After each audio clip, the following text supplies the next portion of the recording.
Praise the Lord. Praise the Lord. Praise the Lord. Praise the Lord. Praise the Lord. Praise the Lord. Victory in Jesus' name. Victory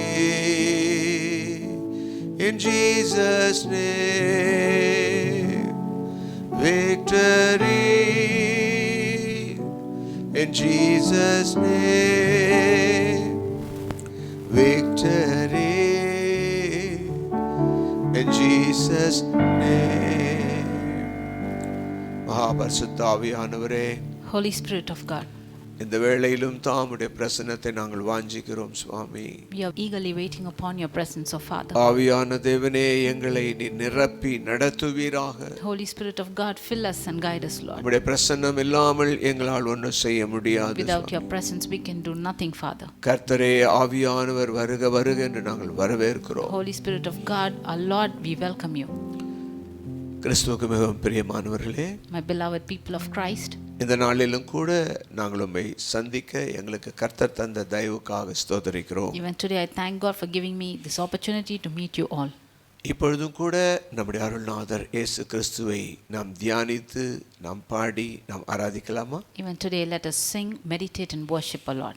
அவருடைய அளவில்லாத கிருபையும் இரக்கமும் தான் நம்மை ரட்சிப்புக்குள்ளாக்கியது. His abundant grace and mercy has given us this salvation. அவருடைய கிருபை மாத்திரம் இல்லை என்றால் நாம் இன்று பரிசுத்தவானாய் இந்த உலகத்தில் வாழ முடியாது. If it is not of His grace, we will not live a holy life in this world. அவர் நமக்காக செய்த தியாகத்தை எண்ணி பாடி நாம் துதிக்கலாம். Let us all think and remember His sacrifice and worship the Lord. வீடுகளில் இருந்தபடி ஒவ்வொருவரும் கர்த்தரை துதித்து நாம் ஆராதிப்போம். As you are in your houses today, join with us to worship the Father. அவருடைய தியாகத்தை குறித்து என்ன தியாகம் என் கல்வாரி நாயகா என்ற பாடலை நாம் பாடலாம். What a sacrifice is this song that we are going to sing now.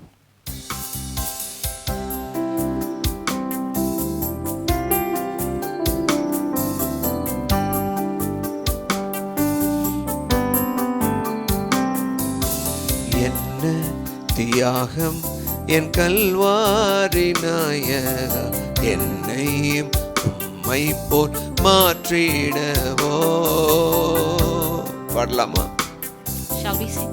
என்ன தியாகம் என் கல்வாரி நாயகா, என்னையும் உம்மை போல் மாற்றிடவோ. விண்தூதர் போற்றிடும் பிதாவையும் விட்டிறங்கி வந்தீரே. விண்தூதர் போற்றிடும் பிதாவையும் விட்டிறங்கி வந்தீரே. மாட்டு கொட்டிலை வாஞ்சி தீரையா, மாட்டு கொட்டிலை வாஞ்சி தீரையா, மானிடர் மேல் அன்பினார். என்ன தியாகம் என் கல்வாரி நாயகா, என்னையும் உம்மை போல் மாற்றிடவோ. அவரை போல மாற்றும்படி தான் அவர் நமக்குள் வந்தார். He came into us to change us to be like Him. அவருடைய நோக்கமே அவரை போல நம்மை மாற்றுவதுதான். His purpose for us is for us to become Christ-like. அவரை போல் மாற வேண்டும் என்று வாஞ்சையோடு நீங்கள் பாடுங்களேன். Shall we all sing thinking that we need to become Christ-like? அந்த வாஞ்சை உங்களை அவரை போல் மாற்றும். And that eagerness will surely make you Christ-like.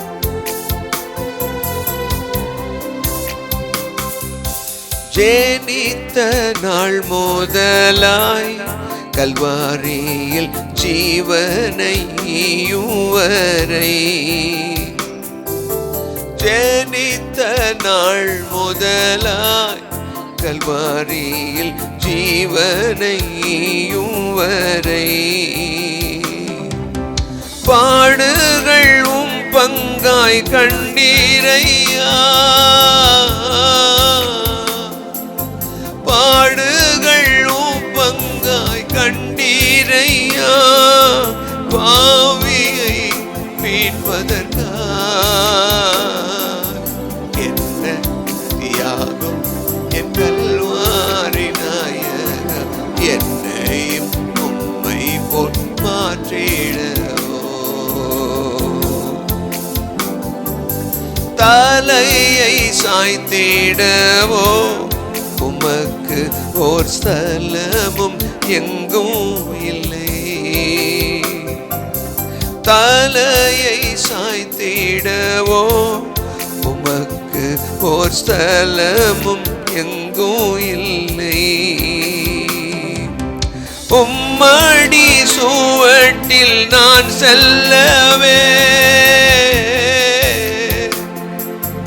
உம்மடி சுவட்டில் நான் செல்லவே, உன் பாதை காட்டினீரே,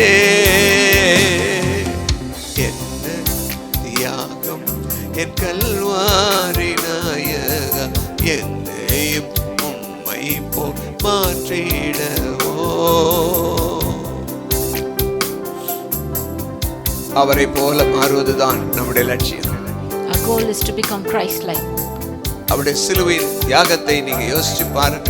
Think for a second the sacrifice in the Calvary. அந்த அன்பு நம்மை மாற்றாமல் இருக்கவே இருக்காது. That love will never cease until changing us.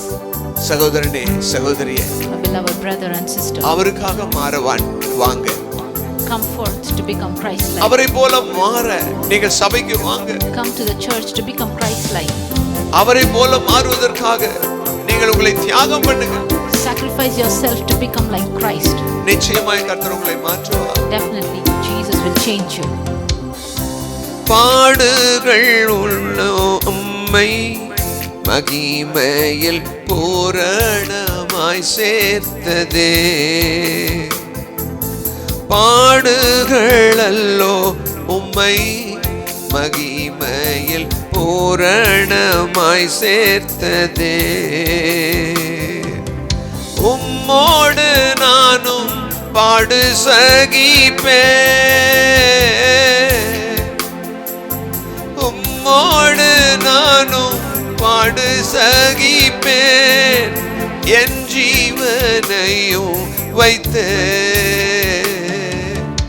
என்ன தியாகம் என் கல்வாரி நாயகா, என்னையும் உம்மை போல் மாற்றிடவோ, இன்பம் இனி எனக்கே, என் அருமை இயேசுதான் என் பங்கல்லோ. பாடலாமா? அவரே நமது இன்பம். ஹல்லேலூயா. God is our happiness. Can you sing with me? இன்பம் எனக்கினியே, என் அருமை இயேசுதான் என் பங்கல்லோ, நேசரின் பின்னே போக துணிந்தே, நேசரின் பின்னே போக துணிந்தேன், பாசம் என் மேல் வைத்ததா, என்ன தியாகம் என் கல்வாரி நாயகா, என்னையும் உம்மை போல் மாற்றிடவோ, என்ன தியாகம் என் கல்வாரி நாயகா, என்னையும் உம்மை போல் மாற்றிடவோ. அவர் நம்மை மீட்பதற்காக இந்த உலகத்துல தலை சாய்க்க கூட இடமில்லாதபடி சுற்றி திரிந்தார். God came to this world to save us, and for that he had no place even to rest. நம்மை ரட்சித்து வைப்பதற்காக அவர் பட்ட பாடுகள் கொஞ்ச நஞ்சம் இல்லையே. His sufferings were not very little to save us. அவருடைய கல்வாரி அன்பை தியானிக்கிற ஒவ்வொருவனும் அவர் அன்பை விட்டு பிரிய முடியாது. Each and everyone who ever meditates on his Calvary can never leave him. மகளே, மகனே, இன்று அவருடைய அன்புக்கு ஓடி வா. My beloved sons and daughters, run to God's love today. அவர் உனக்குள் இருந்து உன்னை மாற்றும்படி அவர் விரும்புகிறார். God wishes to come inside you to change you. அவர் நமக்காக பட்ட பாடுகள் எவ்வளவு சொல்லவே முடியாது. We just cannot mention the sufferings that God underwent for us. அந்த அன்பை தியானிக்க வாங்க, கர்த்தர் உங்களை ஆசீர்வதிப்பார். Come forth to meditate His love. God will surely bless you. அந்த அன்புக்காக நீங்கள் இசைந்து ஓடி வாங்க. அந்த அன்பு உங்களை பரிசுத்தமாக்கும். Run unto Jesus Christ for His love, and the love will definitely change you and cleanse you. அவரை ஆராதித்து பாடுவது மாத்திரமல்ல, அவருக்காக வாழ்வதே ஆராதனை. Not only singing and worshiping Him, but living a life for Jesus is a real worship. உங்க வாழ்க்கையை ஒப்புக்கொடுங்க, கர்த்தர் உங்க குடும்பத்தை ஆசீர்வதிப்பார். Surrender your life to Jesus and God will bless you. உங்க வாழ்க்கையை இந்த சத்தியத்துக்கு ஒப்புக்கொடுங்க, கர்த்தர் உங்களை ஆசீர்வதிப்பார். Surrender your life to this truth and God will bless you. உங்க வாழ்க்கையை சபைக்கு ஒப்புக்கொடுங்க, சபை மூலமாய் நீர் ஆசீர்வதிக்கப்படுவாய். Dedicate your life for the church and surely through the church God will உங்களுடைய bless you. வாழ்க்கையை உங்களுடைய ஊழியக்காரர் பாதத்தில் உட்கார்ந்து வேதத்தை கற்றுக்கொள்ள வாங்க, கர்த்தர் உங்களை ஆசீர்வதிப்பார். Sit at the feet of the minister of God and learn the truth and definitely கர்த்தர் God will bless வரப்போகிறார். you. God is going to come very soon. கர்த்தர் வரப்போகிறார். God is going to come soon. ஆயத்தமாவோம். Let us get prepared. நாம் மற்றவரையும் ஆயத்தப்படுத்துவோம். Let us also prepare others for it. Amen. Amen. கிறிஸ்துவுக்கு பிரியமானவர்களே, My beloved people of God, கர்த்தர் வருகிற கடைசி நாட்களிலே நாம் வாழ்ந்து கொண்டிருக்கிறோம். we are living in the last days of the coming of Christ. அவருடைய வருகை, ரகசிய வருகை மிக மிக சமீபம். The secret coming of Christ is very, very near. அவருக்காக நாம் ஆயத்தப்படுவதுதான் இன்றைக்கு நமக்கு இருக்கிற மிக முக்கியமான வேலை. The important thing that we need to do is getting prepared for His coming. மத்தேயு 24 அதிகாரத்திலே 42 வசனத்திலிருந்து நாம் பார்த்தோமானால், If we see in Matthew chapter 24 verses from 42, உங்கள் ஆண்டவர் இன்ன நாழிகையிலே வருவார் என்று நீங்கள் அறியாதிருக்கிறபடியால் விழித்திருங்கள். therefore keep watch, because you do not know on what day your Lord will come. 44 வசனத்தில், நீங்கள் நினையாத நாழிகையிலே மனுஷ்குமாரன் வருவார், ஆதலால் நீங்களும் ஆயத்தமாயிருங்கள் என்று தன்னுடைய சீஷர்களுக்கு கட்டளையிடுகிறார். In 44 we see that God commands us to His disciples, so you also must be ready, because the Son of Man will come at an hour when you do not expect Him. நீங்களும் ஆயத்தமாயிருங்கள் என்றால் அவருடைய சீஷர்களுக்கும் அவருடைய அப்போஸ்தலர்களுக்கும் எல்லாருக்குமே அவர் இந்த செய்தியை நமக்கு தருகிறார். When He says that even you too be ready, then it means it not only to His disciples and His followers, it is also for you and me. அது மாத்திரமல்ல, 45வது வசனத்தை நீங்கள் கூர்ந்து கவனித்தீர்கள் என்றால், Not only that, if you notice in verse 45, ஏற்ற வேளையிலே தன் வேலைக்காரருக்கு போஜனம் கொடுத்து அவர்களை விசாரிக்கும்படி எஜமான் வைத்த உண்மையும் விவேகமுள்ள ஊழியக்காரன் யாவன்? who then is the faithful and wise servant whom the master has put in charge of the servants in his household to give them their food at the proper time? ஏற்ற வேளை என்று குறிப்பிட்டிருக்கிறது. ஏற்ற வேளையிலே தன் வேலைக்காரருக்கு போஜனம் கொடுக்க வேண்டும் என்றும் எழுதப்பட்டிருக்கிறது. It is mentioned about the proper time and also about at the proper time giving food to the master. ஏற்ற வேளை என்றால் என்ன? இப்பொழுது கர்த்தர் வருகிற இந்த கடைசி கால ரகசிய வருக வேளைக்கு ஏற்றபடி ஜனங்களை ஆயத்தப்படுத்த வேண்டும். Which is the proper time, and we need to make the people ready for the coming of the Christ at this time. ஏற்ற வேளையான இந்த கடைசி நேரத்தில் மணவாட்டிகளாய் சபை மாற வேண்டும். At these end time, and this is the proper time where the church needs to become the bride. அதற்கேற்றபடி அவர்களுக்கு போஜனம் கொடுக்க வேண்டும் என்று எழுதப்பட்டிருக்கிறது. And we need to give them the food accordingly. காரணம், அந்த போஜனம் தான் மத்திய ஆகாயத்துக்கு கொண்டு போகும்படியாய் மணவாட்டிகளை உருவாக்கக்கூடிய சத்தியத்தை கொடுப்பது. The reason is that the food is the word that makes the bride ready to meet the bridegroom in the mid of the sky. ஆமென். கர்த்தரை போல மாற வேண்டும் என்றால் கர்த்தர் கொடுத்த அந்த உபதேசங்களை பிராக்டிஸ் பண்ணும்படி ஜனங்களுக்கு கற்றுக் கொடுக்க வேண்டும். In order to become Christ-like, we need to tell the people to practice what God said. அவருடைய சத்தியத்தை கடைபிடிக்கும்போது மாத்திரம்தான் நாம் கிறிஸ்துவை போல சுபாவம் உள்ளவர்களாய் மாற முடியும். Only when you follow the teachings of Jesus Christ will you become like Christ. அதை தான் பிலிப்பியர் 2:12 அவர் தெளிவாக நமக்கு எழுதியிருக்கிறார். That is what we see in Philippians chapter 2 verses 12. அங்கே உங்கள் ரட்சிப்பு நிறைவேற பிரயாசப்படுங்கள் என்று சொல்லுகிறார். It is said that we need to work out on our salvation with fear and trembling.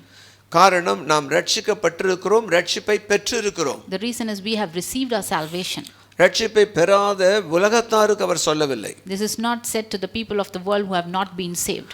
எனவே ரட்சிப்பை பெற்றிருக்கிறோம் கிறிஸ்துவிடமிருந்து. And so we have received the salvation from Jesus Christ. அந்த ரட்சிப்பை பெறுவதற்காக தான் கர்த்தர் பாடுகளை பட்டு ரத்தம் சிந்தி விலைக்கரையம் கொடுத்து நமக்கு வாங்கி தந்திருக்கிறார். Only to give us this salvation, God has suffered a lot on the cross, and he died on the cross and shed his blood for us. ரட்சிப்பு நமக்கு இலவசமாய் கிடைத்தது. Salvation has been given to us for free.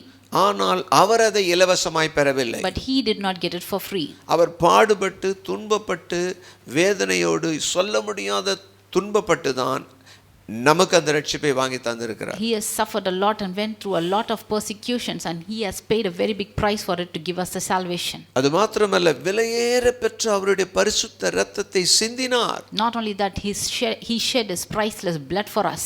காரணம் நம்மை விலையேற பெற்ற அந்தஸ்துள்ள மணவாட்டியாய் மாற்றுவதற்காக. What is the reason? The reason is to make us the bride of the bridegroom. இதை நம்ம சரியா தெரிஞ்சுக்கணும். We should understand this clearly. சபையாரே, இதை சரியாக புரிந்து கொண்டால்தான் நாம் அடுத்த நிலைக்கு போக முடியும். Church of God, only when you understand this very clearly, you can go to the next step. பெற்றுக்கொண்ட ரட்சிப்பின் மகிமையை தெரிந்தால்தான் அதை பாதுகாக்கும்படி நமக்கு தெரியும். Only when you know the glory and the value of the salvation that you have received will you keep it safe and secure. நீங்கள் ரட்சிப்பை பெற்று சபைக்குள்ளே வந்தீர்களே, அதனுடைய விலைக்கரையம் என்ன என்பதை நீங்கள் அறிந்திருக்கிறீர்களா? Do you know what was the price given for you to be saved and come into the church of God?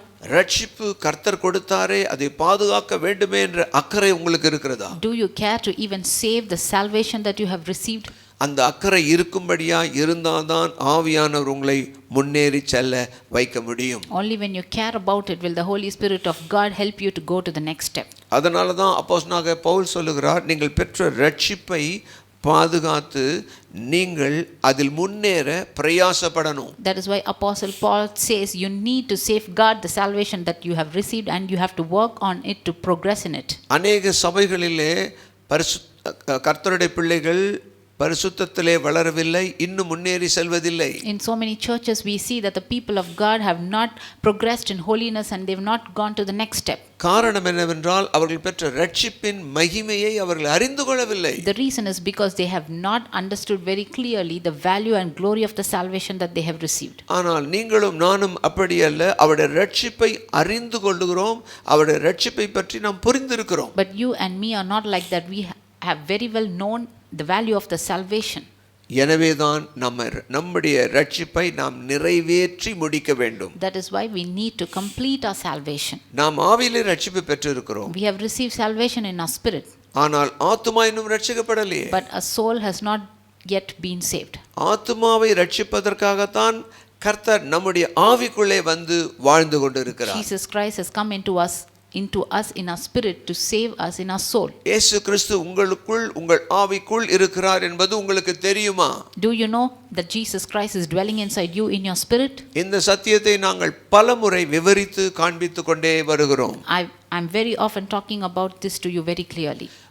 கர்த்தராகிய இயேசு கிறிஸ்து ஆவியானவராய் இப்பொழுது நமக்குள்ளே தங்கி வாசமாய் இருக்கிறார். Jesus Christ becoming a spirit has come inside you to dwell inside you. அவர் மூலமாய் நாம் இசைந்து அவரிடம் சேர்ந்து வாழ்ந்தால் நாம் ரட்சிப்பை பூரணப்படுத்த முடியும். Through him, when we work with him, we can definitely complete our salvation. அதற்கு தான் பரிசுத்த வேத கற்பனைகளை கர்த்தர் நமக்கு கொடுத்திருக்கிறார். That is why God has given the Holy Bible and the commandments in our hand. இப்பொழுது இந்த ரட்சிப்பு நிறைவேற நாம் என்ன செய்ய வேண்டும்? Now what should we do to complete and fulfill our salvation? நாம் எடுத்து வாசிக்கலாம். 2 கொரிந்தியர் 3ஆம் அதிகாரம் 17-18 வசனத்தை வாசிக்கலாமா? Let us turn to 2 Corinthians chapter 3 verses 17 and 18. நான் தமிழிலே வாசிக்கிறேன். I will read it in Tamil first. 2 கொரிந்தியர் 3:17 கர்த்தரே ஆவியானவர், கர்த்தருடைய ஆவி எங்கேயோ அங்கே விடுதலையும் உண்டு. Verse 17 says, Now the Lord is the Spirit, and where the Spirit of the Lord is, there is freedom. கர்த்தருடைய ஆவியானவர் நமக்குள் இருக்கிறார் என்பதை நீங்கள் சரியாக புரிந்து விசுவாசிக்க வேண்டும். You need to very clearly believe that Lord is in spirit and he dwells inside you in your spirit. காரணம் பரிசுத்த ஆவியினாலே நாம் மீண்டும் பிறந்தோம். The reason is we have been born again only through Holy Spirit. நாம் மீண்டும் ஆவியிலே பிறந்த ஆவிக்கு உரியவர்கள். We are the ones who are the spiritual beings who have been reborn in spirit. நாம் பழைய மனிதர்களைப் போல பழைய மாம்சத்துக்கு உட்பட்டவர்கள் அல்ல. We are not the ones who belong to the old flesh. இந்த உலகத்துல வரும்பொழுது நாம் தாயின் வயிற்றிலே பிறந்து மாம்சத்தின்படி பிறந்தோம். When we came into this world, we were born through our mother in flesh. ஆனால் கர்த்தராகிய இயேசு கிறிஸ்துவினுடைய ரட்சிப்பினால் அவருடைய ஆவி நமக்குள் வந்ததால் நம் ஆவி மீண்டும் உயிரடைந்து பிறந்திருக்கிறது. But since we received the salvation through Jesus Christ, we have become a spirit being and we have been reborn in our spirit. அதை தான் ரீஜெனரேஷன் என்று சொல்லுகிறோம், மறுபடி பிறந்தோம் என்று சொல்லுகிறோம். That is what we say, that reborn and regeneration, that is being born again. அதனால தான் கர்த்தராகிய இயேசு கிறிஸ்து இந்த உலகத்தில் இருக்கும்போது நீ மறுபடியும் பிறக்க வேண்டும் என்று நிக்கோதேமுக்கு அவர் விவரிக்கிறார். That is why Jesus told to Nicodemus that you need to be born again in this world. நாம் ஆவியிலே பிறந்தோம் என்றால் ஆவியிலே தான் வளர வேண்டும். If we were reborn in our spirit, then we need to grow in our spirit. அதற்கு தான் கர்த்தருடைய ஆவியானவர் நமக்குள்ளே வந்து தங்கி இருக்கிறார். That is why the Holy Spirit of God has come inside us and he is dwelling inside us. இப்பொழுது 2 கொரிந்தியர் 3ஆம் அதிகாரம் 18ஆம் வசனத்தை நாம் கவனிப்போம். Now let us look at 2 Corinthians chapter 3 verses 18. நாம் எல்லோரும் திறந்த முகமாய் கர்த்தருடைய மகிமையை கண்ணாடியிலே காண்கிறது போல கண்டு ஆவியாயிருக்கிற கர்த்தரால் அந்த சாயலாகத்தானே மகிமையின் மேல் மகிமை அடைந்து மறுரூபப்படுகிறோம். And we who with unveiled faces all reflect the Lord's glory are being transformed into his likeness with ever increasing glory which comes from the Lord who is the Spirit. பாருங்க எவ்வளவு தெளிவா அழகா ஆவியானவர் நமக்கு விவரித்து இருக்கிறார். Did you see how clearly the Holy Spirit of God has explained us? நாம் திறந்த முகமாய் கர்த்தருடைய மகிமையை கண்ணாடியில பார்க்கிறது போல காணணுமா? We with unveiled faces we need to look at the Lord's glory that is reflected. காரணம் கர்த்தர் நமக்கு ரட்சிப்பை தந்து விட்டார். Because God has already given us the salvation. இப்பொழுது அவருடைய மகிமையை நாம் தினந்தோறும் பார்க்கணும். Now each and every day we need to look at his glory. அவர் மகிமையாய் நமக்குள்ளே வாழ்ந்து கொண்டிருக்கிறார். He is dwelling inside us with his glory. அப்பொழுது நாம் எப்பொழுதுமே தினந்தோறும் கர்த்தரை பார்க்க வேண்டும். So each and every day we need to look at Jesus. கர்த்தரோடு பேச வேண்டும். We need to speak with the Lord. கர்த்தரோடு பழக வேண்டும். We need to fellowship with the Father. இந்த ரகசியத்தை தான் சபையார் சரியாக புரிந்து கொள்ள வேண்டும். This is the secret that the church has to very clearly understand. நமக்குள்ளே ஆவியானவர் இருப்பதனால், Since the Holy Spirit of God is inside us, நம்மை அவர் தொடர்பு கொள்வார். he will definitely communicate with us. நாம் அவரோடு தொடர்பு கொள்ள வேண்டும். And we need to communicate with him. ஆவியானவரோட தொடர்ந்து நீங்க பேசி பழக்கம் இருக்கா? Are you used to communicating with the Holy Spirit? ஒவ்வொரு நாளும் நீ எப்படி நடக்கணும் எனக்கு சொல்லித்தாங்க, என்ன நடத்துங்கன்னு கேக்குறீங்களா? Each and every day are you asking him to help you to walk in the right path? வேதத்தை வாசிக்கும்போது ஆவியானவர் பல ரகசியங்களை சொல்லிக் கொடுக்கறாரா இல்லையா? When you are reading the Bible, is the Holy Spirit of God teaching you from it, and is he explaining all the things to you? அதுதான் கண்ணாடியிலே பார்க்கிறது போல பார்க்கணும் என்றால் என்ன? What is the meaning of looking the reflection of the glory, like looking at the mirror? உதாரணத்துக்கு நீங்க கண்ணாடியை பத்தி உங்களுக்கு நல்லாவே தெரியும். For example, you very well know about a mirror. பல வீடுகள்ல பீரோ இருக்கும், அந்த பீரோலயே ஒரு கண்ணாடி இருக்கும். In your houses you might have bureaus, and nowadays you also see mirrors inside the bureaus. எதுக்காக அந்த கண்ணாடியை பீரோல வச்சாங்க சொல்லுங்க பார்க்கலாம். Why have they kept those mirrors in the bureau? காரணம் தன்னோட முகத்தை பார்க்கும்போது நல்லா இருக்கா நல்லா இல்லையான்னு சொல்லி பார்க்கிறதுக்காக தான் எல்லா வீட்லயும் கண்ணாடி இருக்கு. The reason is you need to look at yourself to see if you are looking good or bad through the mirrors. And that is why we have mirrors at home. நம்ம சரியில்லைனா, முகம் சரியில்லைனா அதை அழகுபடுத்துறதுக்கு நிறைய பவுடர், நிறைய creams எல்லாம் use பண்ணி முகத்தை சரியா வச்சுக்கிறோம். If a face is not looking good, then we have a lot of powders and creams for it to make us look perfect. உடை சரியில்லைனா வெளியில போகும்போது அதை சரிப்படுத்தி கொள்ள இந்த கண்ணாடியை நாம் பயன்படுத்துகிறோம். While going out to look after our dress and to arrange it, we use the mirrors. இது நமக்கு நல்லாவே தெரியும், எல்லாரும் கண்ணாடி முன்னாடி நின்னு தான் இருக்கோம். We very well know because we all have stood before a mirror. அதே போல தான் ஒரு கண்ணாடி முன்னாடி நின்று உன்னை சரிப்படுத்திக்கணும்னு தெரியுதே. Just like that, how you know to stand before a mirror and correct yourself. ஆவியான கர்த்தருக்கு முன்பாக நான் நிற்க வேண்டும், என்னை சரிப்படுத்திக் கொள்ள வேண்டும் என்று புரிகிறதா? Just like that, you need to understand that you have to stand before the Holy Spirit of God to correct yourself. அப்ப கண்ணாடி உன்னை சரிப்படுத்தும் போது கர்த்தருடைய ஆவியானவர் உன்னை சரிப்படுத்த மாட்டாரா? If a mirror could correct you, won't the Holy Spirit of God correct you? கண்ணாடி வெளிப்புற தோற்றத்தை தான் அது காண்பிக்கும். The mirror shows the outward look of you. ஆனால் ஆவியானவரோ உன் உட்புற அழகை அவர் காண்பிப்பார். But the Holy Spirit of God will show you your inner being and your inner thing. காரணம் நம்மை உட்புற அழகாக உள்ளே அலங்காரத்தோடு நம்மை பரிசுத்தமாக்குவதற்காக தான் ஆவியானவர் காத்து கொண்டு இருக்கிறார். The reason is the Holy Spirit of God is waiting to correct you inside. அதற்காக தான் நாம் சுத்திகரிக்கிறோம். That is why we are cleansing ourselves. அதற்காக தான் நம் பாவங்களை தினந்தோறும் அறிக்கை செய்கிறோம். That is why we are each and every day confessing our sins.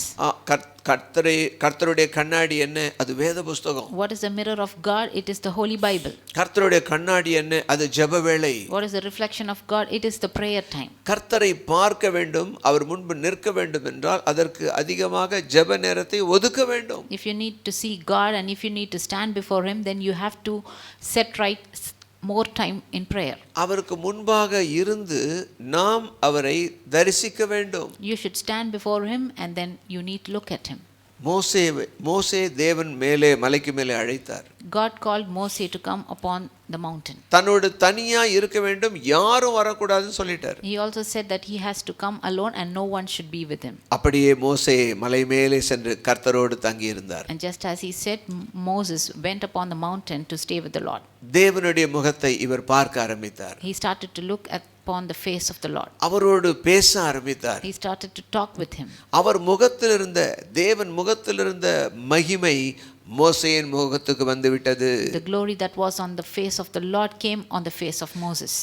தேவனுடைய பிரகாசம் மோசே முகத்திலே பிரகாசித்தது. The light and brightness of the Lord came upon Moses.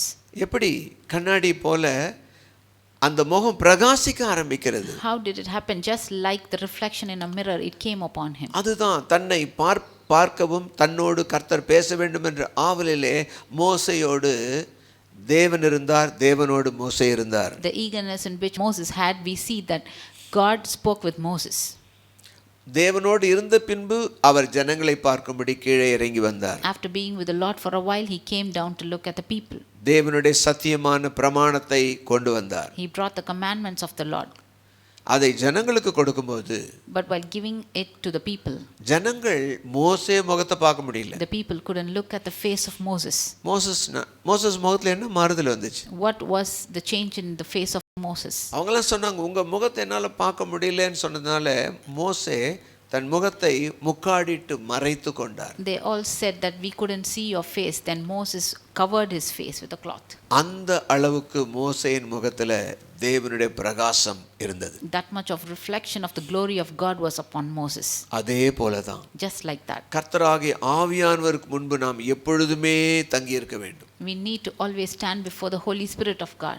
உலகத்தை விட்டு குடும்பத்தை விட்டு நீங்கள் மோசே போல ஒதுக்கி வைத்து தேவனோடு உட்கார வேண்டும். Leaving back this world and leaving the family, you just like Moses, you need to spend time with the Lord. அப்பொழுதுதான் கர்த்தருடைய மகிமை வேதத்தின் மூலமாய் நம்மேல் பிரகாசிக்கும். Only then the glory of the Lord through the word will reflect on you. அதைதான் அவர் சொல்லுகிறார், நாம் திறந்த முகமாய் கர்த்தருடைய மகிமையை கண்ணாடியிலே காண்கிறது போல காண வேண்டும் என்று வேதம் சொல்லுகிறது. That is what Bible says, with unveiled faces all reflect the Lord's glory, are being transformed into his likeness with ever increasing glory. நமக்கு அநேக நேரங்களிலே பிரச்சனை. So many times we are facing problems. வேதனையோடு வாழ்க்கையை நடத்துகிறோம். We just live a life in a very terrible way. பிரச்சனையோடு கஷ்டங்களோடு தான் நம்ம வாழ்க்கையை நடத்துறோம். We have a lot of problems and we go through it. அதற்கு அதிகமான காரணம் என்ன தெரியுமா? What is the most important reason for it? இந்த ஆவியானவருடன் நாம் அவருக்கு முன்பு நாம் உட்காரவில்லை. We do not spend time with the Holy Spirit of God. தேவன் சொல்லுகிறதை நம் வாழ்க்கையில் நாம் செய்யவில்லை. We are not following what God has said. தேவன் நமக்குள்ள தான் இருக்காரு. God is inside us. கிறிஸ்து நமக்குள்ள தான் இருக்காரு. Jesus Christ is dwelling inside us. ஆனா அவரை நம்ம கண்டுக்கிறது இல்ல. But we don't even care about him. நம்முடைய சொந்த வேலைகளை நம்முடைய சொந்த இஷ்டமாய் செய்கிறோம். We do our own works in our own wish.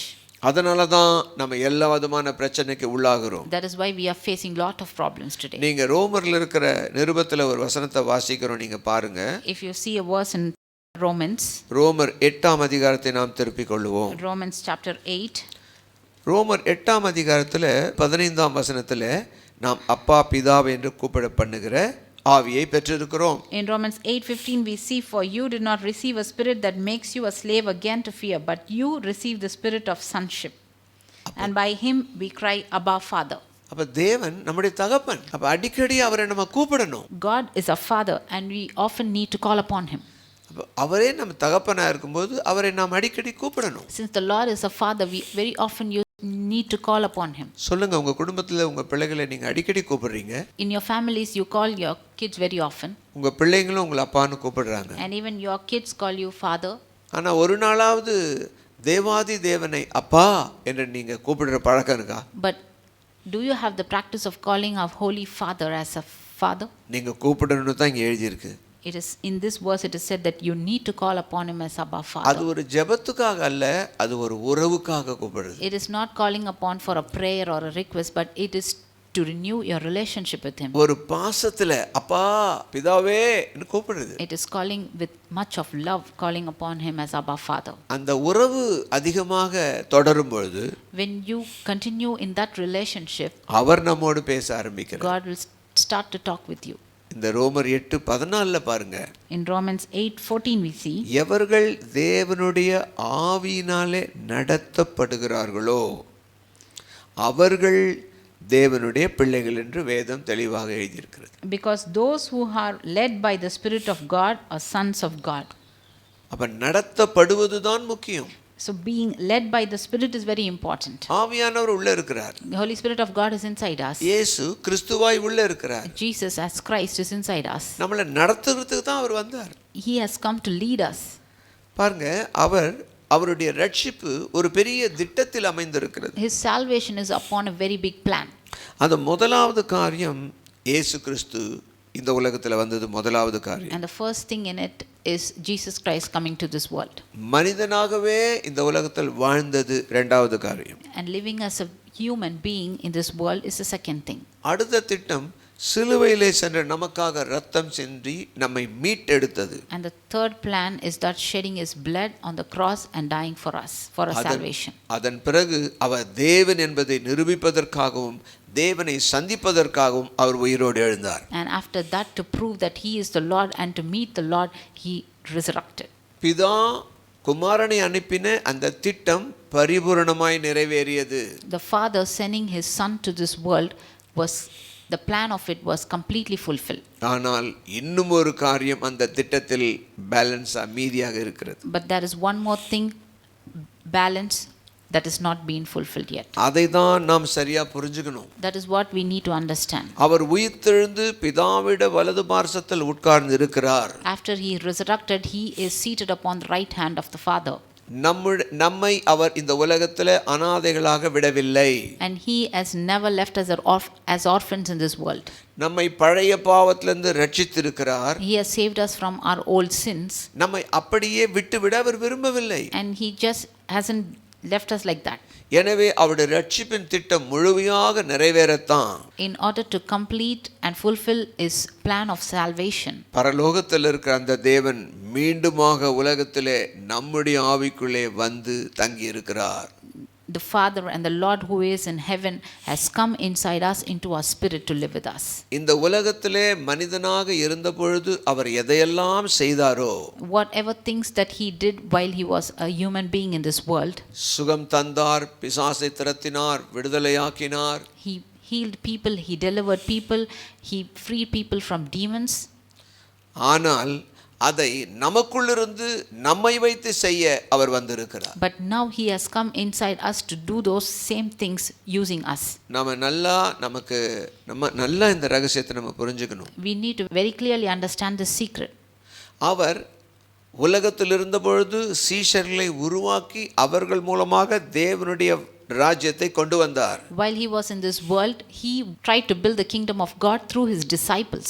ஆனால் இப்பொழுது உலகத்தை விட்டு போன அவர் மீண்டும் இந்த உலகத்தில் வந்து நமக்குள் வந்து தங்கி இருக்கிறார். But now after him leaving this world, he has come back and he is living inside us to do these things. எதற்காக அவர் இங்கே வரணும்? Why did he come here again? காரணம், நம்மோடு சேர்ந்து நமக்குள் இருந்து அவர் வாழுகிறது போல ஒரு பரிசுத்த வாழ்க்கையை நாம் வாழ வேண்டும் என்று விரும்புகிறார். The reason is he has come inside us to make us Christ-like and also to make us holy and to live a life like Jesus. அவர் இல்லாமல் நம்மால் பரிசுத்தமாய் வாழ முடியாது. Without him we cannot live a holy life. அவருடைய ஆவி இல்லாமல் நாம் பரிசுத்தமாய் முற்றிலும் வாழ முடியாது. Without his spirit inside us we can never ever live a holy life. அதனால தான் அவர் நமக்குள் உனக்குள் வந்து இருக்கிறார். That is why he has come inside you and me today. சகோதரனே, இந்த ரகசியம் புரிகிறதா? My beloved brother and sister, are you understanding this secret? அருமையான சபையாரே, இதை உங்களுக்கு சரியாக புரிந்து கொள்ள முடிகிறதா? My beloved church of God, are you clearly understanding this? இதை நாம் புரிந்து கொண்டால் நிச்சயமாக நாம் ஜெயம் கொள்ளுகிற வாழ்க்கை நாம் வாழ்வோம். If you understand this, really you will live a victorious life. அதற்கு தான் இந்த ரோமர் 8:13 இன்னொரு காரியத்தை சொல்லுகிறார். That is why he is saying another thing in Romans chapter 8:13. மாம்சத்தின்படி பிழைக்க கூடாது, பிழைத்தால் சாவீர்கள் என்று எழுதியிருக்கிறது. For if you live according to the sinful nature, you will die. ஆனால் ஆவியினாலே சரீரத்தின் செய்கைகளை அழித்தால் பிழைப்பீர்கள் என்று எழுதியிருக்கிறது. But if by the Spirit you put to death the misdeeds of the body, you will live. நம்முடைய சரீரமே நமக்கு எதிரடியாக செயல்படுகிறது என்று ரோமர் 7ஆம் அதிகாரத்திலும் பார்த்திருக்கிறோம். In Romans 7 we have seen that our flesh always works against us. நம்முடைய அவயவங்கள் எப்பொழுதும் பாவ வல்லமையால் நம்மை பாவம் செய்ய துடிக்கிறது என்பதை அறிந்திருக்கிறோம். We very well know that all the parts of our body have become slave to the power of the sin inside us. உலகத்திலிருந்து மாத்திரமல்ல, Not only from the world, பிசாசுன்னு மாத்திரமல்ல, not only from the demons. நமக்குள்ள இருக்கிற பாவ வல்லமையை ஜெயிக்கணுமே. அது எப்படி? We need to gain victory over the power of sin that is inside us. How to do it? அதற்காக தான் பரிசுத்த ஆவியானவர் நமக்குள்ளே இருக்கிறார். That is why the Holy Spirit of God is inside us. எனவே கண்ணாடியிலே காண்கிறது போல ஒவ்வொரு நாளும் கர்த்தருக்கு முன்பாக நிற்க வேண்டும். Just like seeing through a mirror, each and every day we need to stand before the Holy Spirit of God. அப்பொழுது அவருடைய வல்லமை நம்மேல் இறங்கும். Only then his glory will come upon us. அந்த மகிமையை நாம் அணிந்து கொள்ளுவோம். Only then we can wear on the glory of God. பரிசுத்தத்தில் முன்னேறுவோம். And we will progress in holiness. பாடுகள் வரும்பொழுது, When sufferings come, துன்பங்கள் வரும்பொழுது, when problems come, அவருடைய அபிஷேகத்துக்கு நாம் ஓடுவோம். we need to run to the anointing. அவருடைய அபிஷேகம் நம்மை நடத்தும். His anointing will lead us. அவருடைய வல்லமையினால் நம்முடைய இருதயம் பலப்படும். With his power and mightiness, our heart will be strengthened. அதற்காக தான் ஜெபத்திலே அவரோடு நாம் பார்க்க வேண்டும். That is why we need to spend time in prayer with him. வேதத்தை அதிகமாய் வாசிக்க வேண்டும். We need to read the Bible very often. இந்த வேத கற்பனைகள் நம்மை மறுரூபமாக்கும். Only these commandments of the Bible will renew and transform us. எந்த பிரச்சனையும் தாண்டி செல்ல இந்த சத்தியம் நமக்கு உதவி செய்யும். This truth and the word of God will help us to overcome any situation. அதனால தான் கர்த்தருடைய ஆவி எங்கே உண்டு அங்கே விடுதலை உண்டு என்று வேதம் தெளிவாக சொல்லுகிறது. That is why the Bible very clearly states where the Spirit of God is, there is freedom. பரிசுத்த ஆவியானவரால் மாத்திரம் தான் நாம் ஜெயம் எடுக்க முடியும். Only through Holy Spirit of God can we bring victory. கண்ணாடி போல அவர் முகத்தை காண நீங்கள் வாஞ்சியா இருங்கள். Just like looking at a mirror, we need to always look at our Holy Spirit. பரிசுத்த ஆவியானவர் தாம் நம்மை மகிமையின் மேல் மகிமைப்படுத்திக் கொண்டே இருப்பார். Only the Spirit of God can take us from glory to glory. நாம் ரட்சிக்கப்பட்டது ஒரு மகிமை. We being saved is a glory.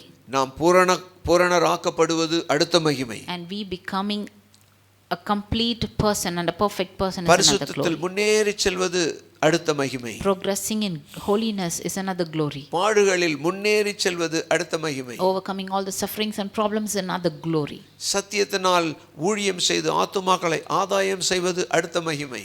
Doing ministry by the word of God and saving others is another glory. கர்த்தருடைய சபை இணைந்து கர்த்தருக்காக செயல்படுவது ஆவியானவருடைய மகிமை. Joining with the church of God and doing ministry to God is another glory. அதைதான் கொரிந்தியர் 3:18 எழுதப்பட்டிருக்கிறது. That is what is written in 1 Corinthians chapter 3 verses 18. நாம் எல்லோரும் திறந்த முகமாய் கர்த்தருடைய மகிமையை கண்ணாடியில பார்க்கிறது போல காணணும். And we who with unveiled faces all reflect the Lord's glory are being transformed into his likeness with ever increasing glory which comes from the Lord who is the Spirit. அதற்கு மிக தேவை நாம் சபையிலே நிலைத்திருக்க வேண்டும். And for that we need to sustain in the church of God. ஊழியர் கொடுக்கிற சத்தியத்துக்கு நாம் கீழ்ப்படிய We வேண்டும். need to obey to the teachings of the minister of God. ஒவ்வொரு கற்பனைகளையும் நாம் ஆவியானுடைய துணையால் கடைபிடித்து வளர வேண்டும். Each and every commandment of the Bible should be followed with the help of the Holy Spirit. நம்முடைய குணங்கள் மாறும். And definitely all our characters will change. நம்முடைய பேச்சு மாறும். Our speech will change. நம்முடைய செயல்பாடுகள் மாறும். Our deeds will change. கர்த்தருடைய மகிமை நம்மேல் இறங்க ஆரம்பிக்கும். And God's glory will start to come upon us.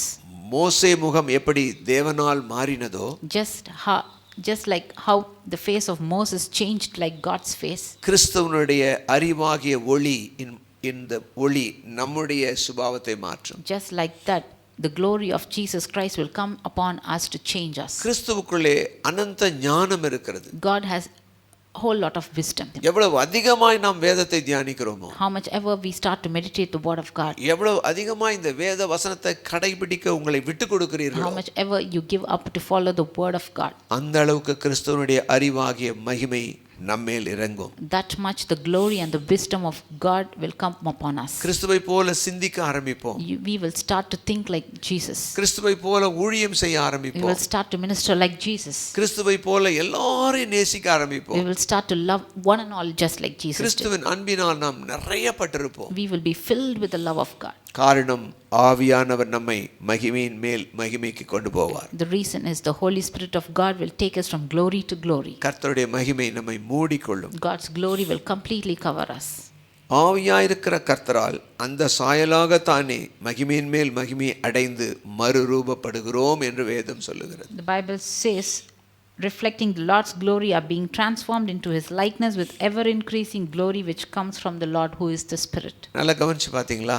Did you listen to it carefully? அவருடைய மகிமை, His glory ஆவியானுடைய சாயல், and the image of the Spirit, பிதாவினுடைய குணாதிசயங்கள், characters of the Father, இயேசு கிறிஸ்துவுடைய குணாதிசயங்கள், characters of Jesus, எல்லாமே இந்த வேதத்தில் இருக்கு. everything is inside this Bible. இவை எல்லாமே நம்மை படிப்படியாக மாற்றிக்கொண்டே இருக்கும். Each and everything from this will start to change us step by step. நம்முடைய ஆத்துமா இந்த வேதத்தினால் மறுரூபப்படும். And our soul will be transformed by this Bible. நாம் கர்த்தருக்கு சாட்சிகளாய் இருப்போம். We will live a living testimony for Jesus. இப்ப ஜனங்களுக்கு நம்ம கண்ணாடியா மாறிடுவோம். And now we will become the mirror to the people of this world. இப்போ ஜனங்கள் தேவனை பார்க்க வேண்டியது அவசியம் இல்லை. Now there is no need for people to look at God.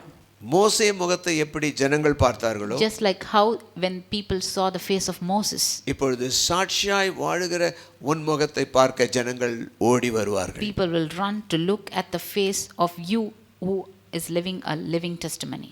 இப்பொழுது தேவனிடம் போவதற்கு முன்பாக Now before going to God, உங்களை பார்க்க வருவாங்க. they will come to see you. காரணம் அந்த கண்ணாடி அங்கே இருக்கிற மகிமை நமக்குள்ளே அது பிரகாசிக்கிறது. The reason is you will be the reflection of the glory of God. இந்த சத்தியத்தின் மூலமாய் நம்ம வாழ்க்கை மாறும் பொழுது, When your life changes according to this word, தேவனை பார்க்கிறதுக்கு முன்பு அவர்கள் உங்களை பார்க்கும்படி வருவார்கள். and people will run to you before seeing God, they will come to see you. நம்மளை பார்க்கும்போது அவர் சொல்றார், எவ்வளவு அருமையா இருக்காங்க. When they see you, they will say how lovely they are. இயேசு போலவே இருக்காங்களே, They look just like Jesus. அவர் போலவே பேசுறாங்களே, They talk just like Jesus. அவரை மாதிரியே இருக்காங்களே. They are just like him. அவரை தேடுவதற்கு பதிலாய் உங்களை தேடுவார்கள். Instead of searching him, they will search for you. இதுதான் சாட்சியுள்ள வாழ்க்கை. This is a life that is a testimony. இதைதான் சபை நமக்கு சொல்லித் தரும். This is what the church teaches you. இதற்காக தான் கர்த்தர் சபையை ஸ்தாபித்தார். And God established church only for this. நம்முடைய சுபாவங்கள் கிறிஸ்துவை போல மாறுவதற்காக தான் ஊழியங்களை ஸ்தாபித்தார். And ministries were established for us to become Christ-like. புத்தியுள்ள கன்னிகையாய் நாம் மாறலாமா? Like the wise ladies, will you become like that? புத்தியுள்ள கன்னிகையாய் எப்பொழுதுமே ஆவியிலே நிரம்பிய வாழ்க்கை வாழலாமா? Will you live a life that is continuously in the presence of God? கர்த்தர் ஆவியாய் இருக்கிறார். God is in spirit. ஆவியானவர் எங்கு உண்டோ அங்கு விடுதலை உண்டு. Wherever the spirit of God is, there is freedom and liberty. சகோதரனே சகோதரியே, உங்க வீட்டில ஆவியானவர் தங்கி இருக்கிறார். Brother and sister, is the Holy Spirit of God living in your house? உங்களுக்குள்ளே அவர் வாழுகிறார். He is dwelling inside you. நீங்கள் நடமாடுகிற தேவனுடைய ஆலயம். You are a mobile temple of God. உங்களை வைத்துதான் கர்த்தர் பெரிய அற்புதங்களை செய்ய விரும்புகிறார். God wishes to do wonders and miracles through you. எனக்கு ஒண்ணுமே தெரியாதுன்னு நினைக்காதீங்க. You don't think that I don't know anything. எனக்கு நான் ஜெபிச்சா ஆண்டவர் கேட்பாரா நினைக்காதீங்க. Don't think that if I pray will God hear it. கர்த்தர் உனக்குள் இருக்கிறார். God is inside you. உனக்காக இருக்கிறார். He is for you. உன்னை மறுரூபப்படுத்த வந்திருக்கிறார். He has come to transform you. அந்த தேவனோடு நீ பேச ஆரம்பிக்க வேண்டும். You need to start to communicate with அந்த him. கண்ணாடியை தினந்தோறும் பார்க்க ஆரம்பிக்கணும். You need to start looking at the mirror. ஆவியானவருடைய மகிமையை தினந்தோறும் பார்க்க வேண்டும். You need to start looking upon the glory of Holy Spirit of God. ஒவ்வொரு நாளும் கர்த்தரோடு நாம் இணைந்து வாழ்வோமா? Each and every day let us start to fellowship and live with the Lord. ஒவ்வொரு நாளும் ஆண்டவரோடு இருக்க உங்களை நீங்கள் ஒப்புக்கொடுக்கிறீங்களா? Are you ready to surrender yourself to live a life with Jesus each and every day? இதுவரை அந்த அனுபவம் இல்லாமல் இருக்கலாம். Till now you may not have that type of experience. ஆனால் நீங்கள் ஆவியானோடு சேர்ந்து மறுரூபப்பட வேண்டும். But you need to transform yourself with Holy ஆவியானவரும் Spirit. சத்தியமும் இல்லாமல் நாம் மறுரூபப்பட முடியாது. Without Holy Spirit of God and the Word of God, you can never be transformed. ஆவியானவருடைய சபை இல்லாமல் நாம் மறுரூபப்பட முடியாது. Without the church of the Holy Spirit of God, you can never be transformed. நீங்கள் அநேக ஊழியங்களுக்கு போகலாம். You may go to so many ministries. ஆனால் ஊழியங்கள் உங்களை நிச்சயமாய் மறுரூபப்படுத்தாது. But definitely these ministries will never transform you. நீங்கள் இருக்கிற சபை ஊழியர்கள் அந்த கண்காணிகள் மாத்திரம்தான் உங்களை மறுரூபப்படுத்த முடியும். Only your church and your minister and your overseer can transform you. ஊழியங்களுக்கு சென்று நிறைய சத்தியங்களை கற்றுக்கொள்வது நல்லது. It is good for you to go to so many ministries and learn so many teachings. ஆனால் உங்களை மறுரூபப்படுத்துகிற சபையிலே நீங்கள் நிலைத்திருக்க வேண்டும். But you need to sustain in your own church where you will be transformed. சபை என்பது உங்களை வளர்க்கிற சொந்த குடும்பம். Church is the place which is your own family. அந்த ஆவிக்குரிய குடும்பத்திலே ஆவிக்குரிய தகப்பனாரோடு இணைந்து அந்த ஊழியத்தில் நிலைத்திருந்து தான் வளர முடியும். And only if you sustain in the church which is your own spiritual family and only under your spiritual father will you be transformed. சபையிலே தான் உங்களுக்கு வேதத்தை கற்றுக் கொடுப்பார்கள். Only in the church will they teach you the Bible. அங்கே தான் அவங்க ஜெபத்தை எப்படி செய்வது என்று சொல்லி கொடுப்பார்கள். Only there they will teach you how to pray. நீங்கள் எப்படி தவறுகிறீர்கள் என்பதை கண்காணிப்பார்கள். Only there they will oversee you upon your mistakes. சபைக்கும் சத்தியத்தும் உங்களை நிச்சயமாய் விட்டு கொடுக்கணும். You should definitely give up to the church and its teachings. நம்முடைய வேலை சத்தியத்துக்கு கீழ்ப்படிவது. Our duty is for us to obey the word of God. ஆவியானவர் நம்மை மறுரூபப்படுத்துவார். Holy Spirit of God will transform you. நம்மை நாம் ஒப்புக்கொடுக்கலாமா? Shall we all submit ourselves? புத்தியுள்ள கன்னிகையாய் நாம் மாறலாமா? Just like a wise bride, will you become like that? மத்தேயு 25ஆம் அதிகாரத்திலே நீங்கள் புத்தியுள்ள கன்னிகையை பார்த்திருக்கிறீர்களே. You have seen about the wise women in Matthew chapter 25. அங்கே 5 பேர் புத்தியுள்ளவளா இருக்காங்க. We see that 5 women were wise 5 பேருக்கு புத்தி இல்ல. and 5 were fools. எல்லாம் ரட்சிக்கப்பட்டவங்க தான். But they all were saved. ஆனால் கர்த்தருக்காக அவர்கள் வாழவில்லை.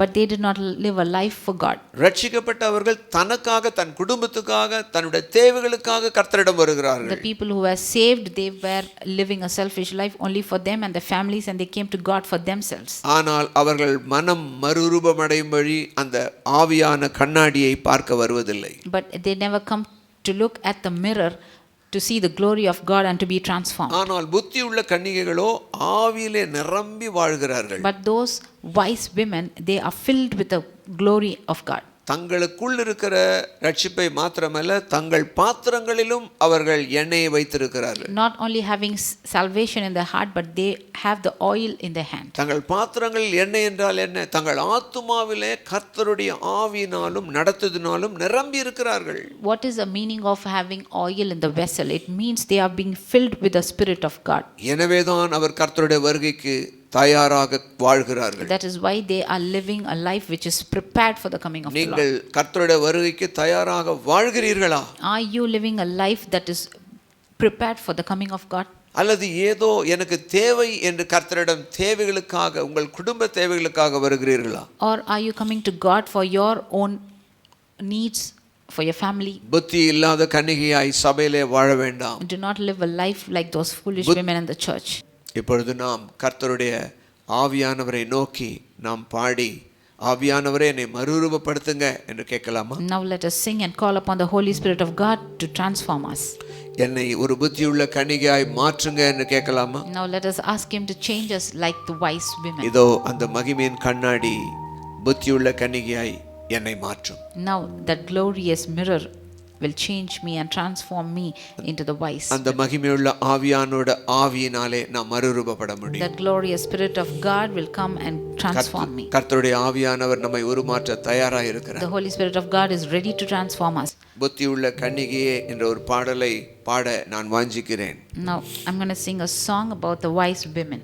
அநேக பாடல்களை நான் இந்த ஊழியத்துக்கு வந்தபோது எழுதியிருக்கிறேன். When I came to ministry, I have written so many songs. மணவாட்டிகளை தயார் பண்ணும்படி நான் சிந்தித்திருந்த வேளையிலே கர்த்தர் எனக்கு இந்த பாடலை தந்தார். But when I was thinking about preparing the brides for Jesus Christ, God gave me this song. பல சபைகளிலே விரும்பி இந்த பாடலை பாடிக்கொண்டிருக்கிறார்கள். In so many churches, people are singing this song. இந்த நாளிலும் இந்த பாடலை உங்களுக்கு முன்பு பாட நான் வாஞ்சிக்கிறேன். Even today, I'm eager to sing this song before you.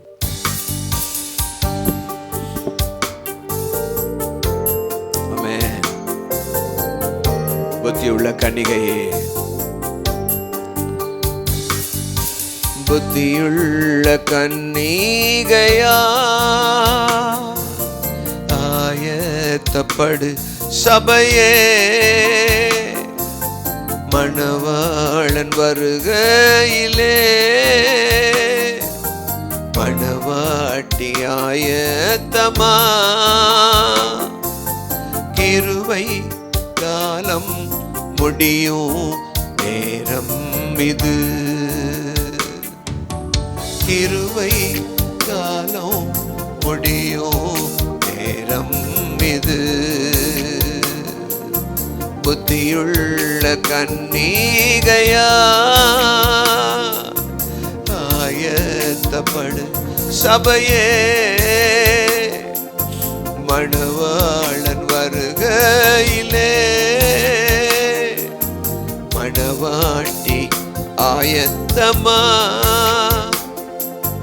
கிருபை காலம் முடியும் நேரம் இது, கிருபையின் காலம் முடியும் நேரம் இது.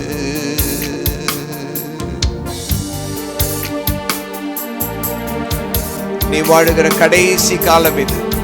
You are living in the end days. இந்த ராத்திரி கூட கர்த்தர் வரலாம். God might come even tonight. அவர் வருவார் என்றால் அதற்கேற்ற ஒரு வாழ்க்கைக்கு நாம் ஆயத்தப்பட வேண்டும். If he comes today, are you living a life that is ready to go with him? இல்லை என்றால் நாம் நிச்சயம் கைவிடப்படுவோம். If not, we will surely be left back. கைவிடப்பட்ட நிலை உனக்கு வேண்டாம், கதவு அடைத்த பின் கதறிடவும் வேண்டாம்.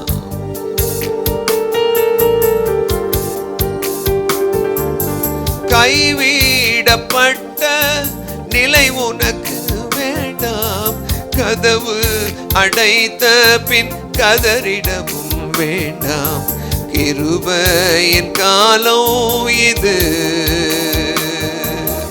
மனமே மனம் திரும்பு, கிருபையின் காலம் இது, ஜனமே மனம் திரும்பு, புத்தியுள்ள கன்னிகையா, ஆயத்தப்படு சபையே, மணவாளன் வருகையிலே மணவாட்டி ஆயத்தமா, கிருபை காலம் முடியும் நேரம் இது, கிருபை காலம் முடியும் நேரம் இது.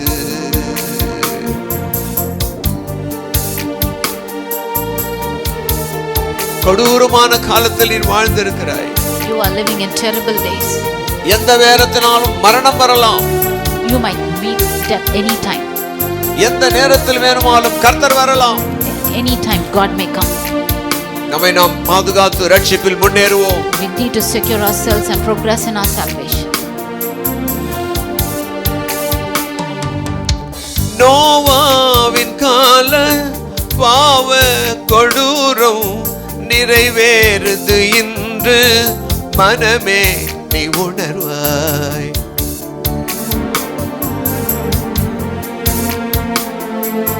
நோவாவின் கால பாவ கொடூரம் நிறைவேறுது இன்று, மகனே நீ உணர்வாய். மாயை உலகத்திலே மயங்காதே, மனம் திரும்பு. இந்த மாயை உலகத்திலே மயங்காதே, மனம் திரும்பு. புத்தியுள்ள கன்னிகையா ஆயத்தப்படு சபையே, மணவாளன் வருகையிலே மணவாட்டியாய தமா. கிருபை காலம் முடியும் நேரம் இது, கிருபை காலம் முடியும் நேரம் இது. கிருபையின் காலம் முடிய போகிறது. Time of grace is going to end. அந்த கிறிஸ்துவின் ஆட்சி வரப்போகிறது. And the reign of the Antichrist is going to come. எல்லா விதமான ஆயத்தமும் நடந்து விட்டது. Every preparation has started.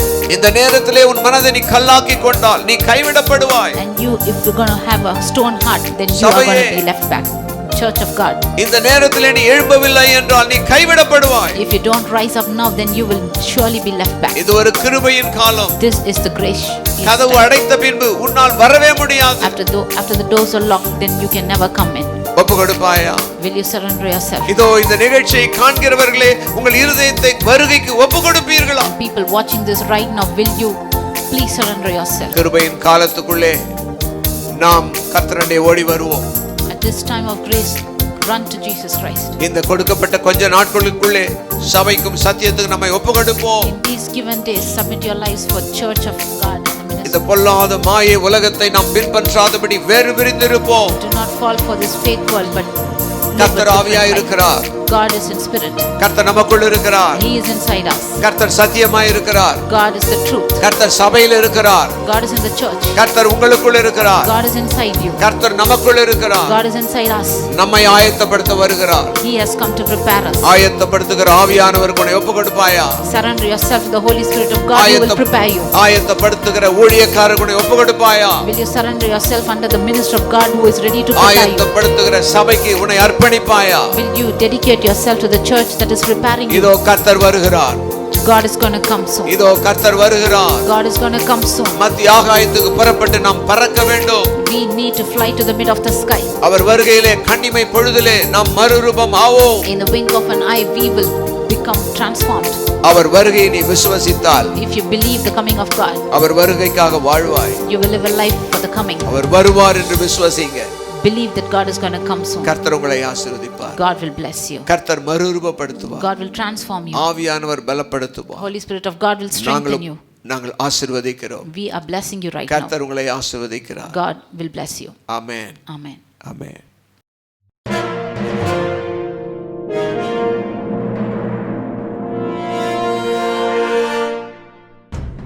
His Grace Music International Media Production presents Word and Worship by Jesus Christ Coming Soon Ministries on Adisayam TV.